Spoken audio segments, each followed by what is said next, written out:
Success platform channel पर Delhi police के सभी भावी सिपाहियों का स्वागत है। Computer set number 34 15/12/2020 second shift में जो आपके 10 क्वेश्चन पूछे गए थे, इन 10 क्वेश्चन को हम प्रैक्टिकली सोल्व करेंगे। टीसीएस कंपनी के न्यू पैटर्न को मद्देनजर रखते हुए जो आपके अदर ऑप्शन होंगे, उनसे जो भी आपके क्वेश्चन बन सकते हैं, साथ के साथ हम उन्हें भी कवर करेंगे। ये हमारा 34 नंबर सेट है।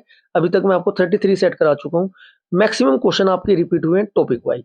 आपको क्या करना है, यदि आप 10 में से 10 नंबर लेकर आना चाहते हो, तो टॉपिक वाइज कवर करना है कंप्यूटर का ये आपका सिलेबस। जैसे कि आपका एमएस वर्ड है, एमएस वर्ड के प्रत्येक शिफ्ट में 1 2 3 तक क्वेश्चन पूछे गए हैं। एक आप अपने नोट्स बनाने के लिए क्या कीजिएगा, सबसे पहले एक नोटबुक लेना, एमएस वर्ड लिख देना उस पे। जितने भी अभी तक 33 सेट में एमएस वर्ड के आपके क्वेश्चन आए हैं, सभी को नोट डाउन कर देना। लगभग 20 से 25 क्वेश्चन होंगे। ऐसे ही फिर आपका एक्सेल का, ऐसे ही फिर आपके फॉर्मूले वाला थर्ड जो आपका टॉपिक है, फुल फॉर्म वाला टॉपिक है, जितने भी आपके क्वेश्चन बनने हैं सभी टॉपिक वाइज नोट कर लेना, जिससे कि एग्जाम टाइम में फर्स्ट डिवीजन हो सके और आप 10 में से 10 नंबर लाने के लिए तैयार रहे। हमारा टारगेट है 10 में 10 नंबर लेकर आना। ये तभी संभव हो पाएगा जब आप टॉपिक वाइज अच्छे से कवर करोगे। रट्टाफिकेशन से कंप्यूटर कभी भी आपका कवर नहीं होता है। अब याद रख लोगे लेकिन एग्जाम टाइम में भूल जाओगे। क्लास स्टार्ट करते हैं। Question number first, MS Excel sheet में फॉर्मूला इंसर्ट करने का तरीका निम्नलिखित में से कौन सा नहीं है। इस क्वेश्चन में आपका नहीं है पूछा है, ध्यान से पढ़ना है। नहीं वाला जब क्वेश्चन आता है आपका, तब वो गलत होने के चांस ज्यादा होते हैं, क्योंकि जो हमें राइट आंसर पता होता है हम उसे क्लिक कर देते हैं, ध्यान से क्वेश्चन जल्दी में नहीं पढ़ पाते, इसलिए आपको ध्यान रखना है। इसका आपका राइट आंसर हो जाएगा option number A, home tab insert function का प्रयोग करना। होम टैब इंसर्ट फंक्शन का प्रयोग करना। होम टैब इंसर्ट का फंक्शन का प्रयोग करके फॉर्मूला इंसर्ट कभी भी नहीं किया जा सकता। किया कैसे जाता है, अब आपको ये भी पता होना चाहिए। सबसे पहले क्या करेंगे, सबसे पहले सेल के अंदर फॉर्मूला टाइप कर देंगे। इसके बाद फॉर्मूला टाइप के ना किसी भी एक ग्रुप में फॉर्मूले को ना क्या करेंगे, सेलेक्ट करेंगे। इसके बाद आपका फिर क्या करते हैं, फॉर्मूला टैब में इंसर्ट फंक्शन का जो विकल्प होता है, ऑप्शन होता है, उसका यूज करेंगे। नेक्स्ट क्वेश्चन, क्वेश्चन नंबर आपका सेकंड, निम्नलिखित में से कौन सा इंटरनेट द्वारा प्रदान की जाने वाली एक संचार सेवा है। राइट आंसर तो हमें पता ही होना चाहिए, लेकिन जो आपके ऑप्शन है ना दूसरे वाले, उनसे क्या क्वेश्चन बन सकते हैं ये भी आपको पता करना जरूरी है। इसका आपका राइट आंसर हो जाएगा क्वेश्चन नंबर 2 का ईमेल। ईमेल की फुल फॉर्म क्या होती है, इलेक्ट्रॉनिक्स मेल। वर्क क्या होता है, इंटरनेट द्वारा प्रदान की जाने वाली ना ईमेल एक कम्युनिकेशन सेवा है। ठीक है जी। अब बात करते हैं फर्स्ट ऑप्शन की, एफटीपी। एफटीपी की फुल फॉर्म पूछी जाती है। एफटीपी क्या होता है, file transfer protocol full form होती है इसकी। इसका यूज है ना एक सिस्टम से दूसरे सिस्टम में ना फाइल को ना ट्रांसफर करने के लिए किया जाता है। अब बात करते हैं ग्रोफर की। ग्रोफर क्या होता है, ग्रोफर है ना प्रोटोकॉल का, ग्रोफल प्रोटोकॉल का यूज करके ना इंटरनेट में ना डॉक्यूमेंट की डिस्ट्रीब्यूट, सर्च और रीड आदि कार्यों के लिए प्रयोग किया जाता है। क्वेश्चन यही पूछा जाएगा, ऐसे ही बन जाएगा आपका, ग्रोफर का यूज करके निम्न में से क्या आपका फंक्शन नहीं किया जा सकता। ऑप्शन मिलेंगे आपको, क्या क्या किया जा सकता है, आपका डिस्ट्रीब्यूट, सर्च, रीड, एक ऑप्शन और दे देगा, उसमें आपको वही क्लिक करना होगा। Next question, question number third, MS word में टेक्स्ट फॉर्मेट करते समय लाइन नंबर और सिलेक्शन ब्रेकर्स इंसर्ट करने के लिए निम्नलिखित में से किस विकल्प का आपका प्रयोग किया जाता है। क्वेश्चन नंबर थर्ड का आपका राइट आंसर हो जाएगा पेज सेटअप। पेज सेटअप का यूज किया जाता है। एमएस वर्ड में ना टेक्स्ट फॉर्मेट करते समय ना लाइन नंबर और सिलेक्शन ब्रेकर्स इंसर्ट करने के लिए पेज सेटअप का यूज किया जाता है। पेज सेटअप का यूज करके डॉक्यूमेंट के पेज की ना फॉर्मेटिंग करने के लिए किया जाता है। इसमें क्या क्या आता है आपका, पेज ब्रेकग्राउंड, पेज बैकग्राउंड। ठीक है जी। विकल्प का यूज करके अच्छा सा बैकग्राउंड सेट कर सकते हैं। इसमें वाटरमार्क हुआ, आपका पेज कलर हुआ, पेज बॉर्डर हुआ, ये आपके इसमें जो फंक्शन होते हैं इनका हम यूज कर सकते हैं। नेक्स्ट क्वेश्चन, क्वेश्चन नंबर आपका 4। क्वेश्चन नंबर 4 क्या कह रहे हैं, ईमेल ईमेल एड्रेस के संदर्भ में निम्नलिखित में कौन सा कथन आपका असत्य है। ईमेल वाला क्वेश्चन, ईमेल आईडी का क्वेश्चन, ये प्रत्येक सीट में आपका लगातार पूछा गया, बस क्वेश्चन की लैंग्वेज चेंज थी। अब सबसे पहले आपको ईमेल से मैं आपको बताना चाहता हूँ, एक ईमेल होती है, जैसे कि आपके सामने ईमेल लिखी हुई है। ईमेल के कितने पार्ट होते हैं, इसके 3 पार्ट होते हैं जी। कौन कौन से, जो पहली फर्स्ट होता है आपका लेफ्ट साइड, उसे तो बोलते हैं यूजर नेम। जो लास्ट में होता है उसे बोलते हैं आपका डोमेन नेम। और जो मिडिल में होता है @ होता है, इसे क्या बोलते हैं, सेपरेटर। अब बार बार आप क्वेश्चन क्या पूछे गए हैं, सेपरेटर कहाँ होता है, यूजर नेम किस साइड होता है, डोमेन नेम क्या क्या होता है, कितने पार्टों में ईमेल आईडी डिवाइड होती है। अब इसी क्वेश्चन से मैं आपके सभी क्वेश्चन कवर करा दूंगा जो अभी तक पूछे गए थे। सबसे पहले आपको पता होना चाहिए जो यूजर नेम होता है वो किस साइड होता है, लेफ्ट साइड। जो आपका डोमेन नेम होता है वो किस साइड होता है, आपका right side. Left side, right side. User name और डोमेन नेम के बीच में क्या होता है, आपका सेपरेटर, जिसे क्या बोला जाता है, @ आपका बोला जाता है। सेपरेटर के लेफ्ट साइड क्या होता है, यूजर नेम, सेपरेटर के राइट साइड क्या होता है आपका डोमेन नेम। यहाँ से एक क्वेश्चन अवश्य पूछा जाएगा, इसलिए आपको इसका पता होना जरूरी है। अब क्वेश्चन पढ़ते हैं। ईमेल एड्रेस के संदर्भ में निम्नलिखित में से कौन सा कथन आपका असत्य है, असत्य बताना है जी इसमें भी। Option number A, email addresses में उपभोक्ता के नाम और डोमेन नाम को एक @ चिन्ह द्वारा एक दूसरे से अलग किया जाता है। क्या ये बात सही है? मैं आपको बता चुका हूँ, हाँ जी बिल्कुल सही है, ये किया हुआ देखो। इसके बाद एक ईमेल सामान्य यूजर नेम डोमेन नेम के रूप में होती है। यूजर नेम भी होता है आपका, डोमेन नेम भी होता है, बिल्कुल सही है सेकंड ऑप्शन भी। ईमेल एड्रेस में रिक्त स्थानों की अनुमति नहीं होती। रिक्त स्थान इसमें आपका कहीं से कहीं तक भी नहीं दिखाई दे रहा है, ठीक है। इसके बाद देखना, ईमेल एड्रेस केस सेंसिटिव नहीं होते।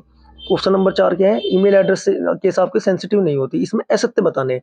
एक ईमेल है ना सामान्य यूजर नेम डोमेन नेम के रूप में होती है, लेकिन इसमें यूजर नेम डोमेन नेम के साथ है ना क्या होना चाहिए, एक आपका सेपरेटर भी तो है, इसलिए सेंसिटिव नहीं होती, ये भी बिल्कुल ठीक है आपका। रिक्त स्थान की अनुमति नहीं होती, ये भी बिल्कुल ठीक है, रिक्त स्थान इसमें आता ही नहीं है आपका। डोमेन नेम चिन्ह का एक दूसरे से अलग करता है, ये भी ठीक है। गलत राइट आंसर गलत कौन सा हो जाएगा? असत्य आपका एक ईमेल सामान्य user name has domain name के रूप में होती है, जबकि @ के रूप में आपकी होती है। ऐसा आपको पता होना चाहिए। थ्योरेटिकल से भी जो भी क्वेश्चन बने आप कर सकते हो। अब थोड़ा सा जो इससे एक्स्ट्रा फैक्ट से क्वेश्चन बनते हैं उन्हें भी देखते हैं। ईमेल एड्रेस में ना जो उपभोगकर्ता होगा, जो या उपयोगकर्ता होगा ना के नाम और डोमेन नाम के बीच में ना बस एक बात याद रखनी है आपको, @ सिंबल आता है, न कि आपका हैच का। क्लियर है जितनी बात? ये देखो आपके सामने ये लिखा हुआ, ये वाला सिंबल आता है, आपको इतना पता होना जरूरी है, क्योंकि ऑप्शन पढ़ते हुए ना डायरेक्ट थ्योरी तो बिल्कुल सही लगती है, लेकिन यदि आपने प्रैक्टिकल समझ रखा है ना तब आपका क्वेश्चन गलत नहीं होनेगा। Next question, question number 5। MS excel sheet में A1 A2 A3 A4 A5 cell वाली सेल रेंज का प्रतिनिधित्व करने के लिए निम्नलिखित में से कौन सा संकेत नोटेशन प्रयोग किया जाता है? क्वेश्चन नंबर 5 का आपका राइट आंसर हो जाएगा A1 A1 आपका A5। कौन सा किया जाता है? A1 A5 किया जाता है। MS एक्सेल में A1 A2 A3 A4 A5 cell वाली रेंज को प्रतिनिधित्व करने के लिए ना A1 A5 संकेत का नोटेशन का यूज किया जाता है। Next question, question number 6। MS Excel में उस करंट सेल को किस नाम से जाना जाता है? ऐसा होता है जी, किस नाम से जाना जाता है जिसके चारों ओर सेल बाउंड्री होती है? इसे किस नाम से जाना जाएगा? इसे जाना जाएगा एक्टिव सेल। कौन सा सेल आपका? एक्टिव सेल, ठीक है। न्यू सेल नहीं बोल सकते, करंट सेल नहीं बोल सकते, पैसिव सेल नहीं बोल सकते, क्या बोल लेंगे इसको? एक्टिव सेल बोल लेंगे। एमएस एक्सेल में ना करंट सेल के चारों जो बाउंड्री शो होती है उसे एक्टिव सेल कहते हैं। एक स्प्रेडशीट में ना एक समय में केवल एक ही एक्टिव सेल हो सकता है। मान लिया उसमें काफी सारी सेल है, लेकिन उसमें एक्टिव कौन सा होगा? एक्टिव होगा सिर्फ एक ही, जिस पर आप उस टाइम वर्क कर रहे होंगे। नेक्स्ट क्वेश्चन, क्वेश्चन नंबर आपका 7 नंबर क्वेश्चन क्या कह रहा है? MS वर्ड 2007 में निम्नलिखित में से कौन सा विकल्प हमें डेटा को तुरंत और आसानी से टेबल में बदलने की अनुमति देता है? ऑप्शन है आपके invert text to table, convert data to table, to convert to data, convert to text. अब इसका आपका राइट आंसर हो जाएगा क्वेश्चन नंबर 7 का option number 1, convert text to table. Convert text to table, text को कहीं में कन्वर्ट करने के लिए बोला जाता है, टेबल में कन्वर्ट करने के लिए बोला जाता है। इस विकल्प का यूज करके ना डेटा को ना तुरंत आसानी से टेबल में बदलने की अनुमति प्राप्त हो जाती है, दे दी जाती है। Next question, question number 8।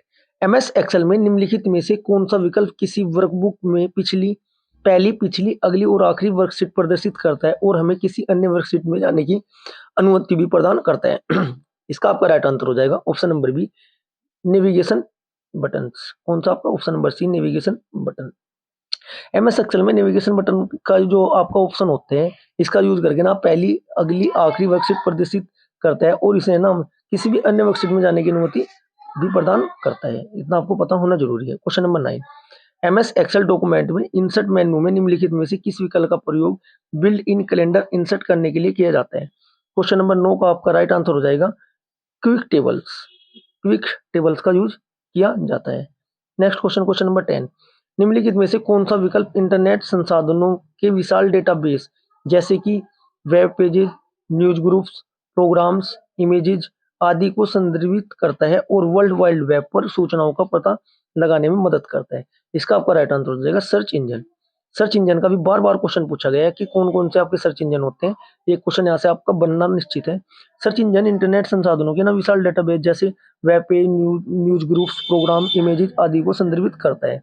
World wide web WWW का ये क्या होता है, फुल फॉर्म होती है, सूचनाओं का पता करने में मदद करता है। वेब सर्च, इसमें देखते हैं वेब सर्वर। वेब सर्वर क्या होता है? वेब सर्वर का यूज है ना आईपी एड्रेस तथा एक डोमेन नेम होता है। वेब सर्वर क्या होता है? वेब सर्वर का प्रयोग एक आईपी एड्रेस तथा एक डोमेन नेम होता है। वेब पेज के संग्रह को क्या कहते हैं? वेबसाइट कहते हैं। वेबसाइट किसे कहते हैं? वेब वेब वेबसाइट, मान लिया आप बोलते हो ना वेबसाइट क्या है, वेबसाइट कहते किसे है? वेबसाइट किसे कहते हैं? वेब पेज के कलेक्शन, संग्रह को क्या कहते हैं? वेबसाइट आपका कहते हैं। जैसे www.sarkari.com ऐसे करके जो आपको होते हैं। यदि आपको क्लास अच्छी लगी है, कमेंट बॉक्स में लिखना है कि कैसी लगी आपको क्लास। वीडियो को लाइक करें, शेयर करें और चैनल को सब्सक्राइब करें। Thank you.